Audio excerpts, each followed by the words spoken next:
les jeux vidéo deviennent de plus en plus sophistiqués, réalistes et surtout addictifs.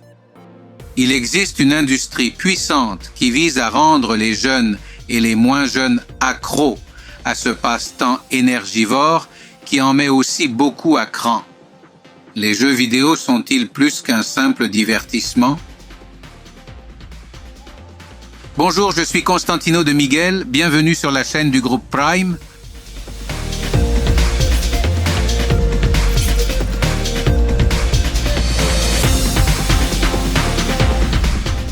Pour de nombreuses familles, les jeux vidéo sont cet intrus qui, en plus de distraire les enfants et surtout les adolescents, les empêche de faire leurs devoirs, d'interagir avec la famille ou, tout simplement, de bouger physiquement. Malgré cela, la plupart des parents, comme moi, finissent par acheter la PlayStation, la Xbox ou la Nintendo aussi parce que nous finissons par jouer et parce que nous ne voulons pas isoler nos enfants du bon côté des jeux vidéo. Car il ne fait aucun doute, selon de nombreuses études, que les jeux vidéo renforcent la capacité cognitive des enfants qui peuvent abstraire des réalités et des concepts, se projeter en 3 dimensions et se mettre en position de résoudre des problèmes de logique et de compréhension. En outre, les jeux vidéo sont idéaux pour lutter contre l'anxiété, en particulier chez les enfants hyperactifs. Sans oublier que les jeux vidéo sont aussi un moyen de socialisation, car on joue avec des compagnons qui, bien que virtuels, finissent par se rencontrer face à face. Et si dans mon enfance, nous échangions des autocollants et parlions de séries télévisées ou de football, les enfants d'aujourd'hui échangent des jeux vidéo et parlent des mondes qu'ils y découvrent. YouTube a révélé que le nombre total de visionnages de jeux vidéo a dépassé l'an dernier la barre des 2000 milliards et qu'en décembre de l'année dernière, plus d'un demi-milliard de spectateurs actifs enregistrés par jour ont consommé ce type de contenu, ce qui correspond à plus de 120 milliards d'heures de visionnage. Cela dit, il convient de souligner que les jeux vidéo sont clairement conçus pour créer une dépendance. Selon la recherche, ce divertissement déclenche chez l'individu la sécrétion de dopamine, un neurotransmetteur qui nous fait nous sentir bien. En jouant et en se sentant bien, on s'en souvient et cela nous donne envie de rejouer lorsque nous sommes déprimés. Les jeux vidéo déclenchent également la libération d'adrénaline et de cortisol, cette dernière étant connue comme l'hormone du stress.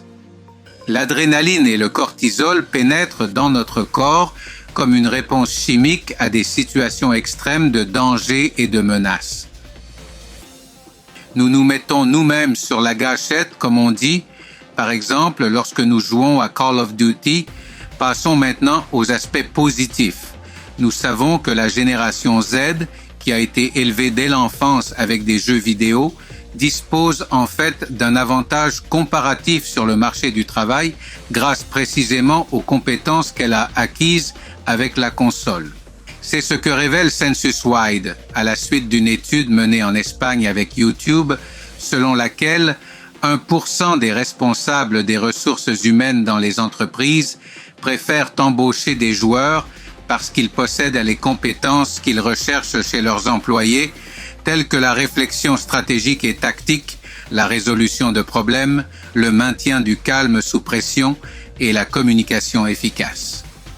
Bien que seul un jeune sur 4 indique sur son CV qu'il est un joueur de jeux vidéo, la vérité est que le fait de l'avouer clairement est même un avantage lorsqu'il s'agit de décrocher un premier emploi, surtout s'il s'agit d'un emploi dans le domaine numérique. Mais alors, où en sommes-nous?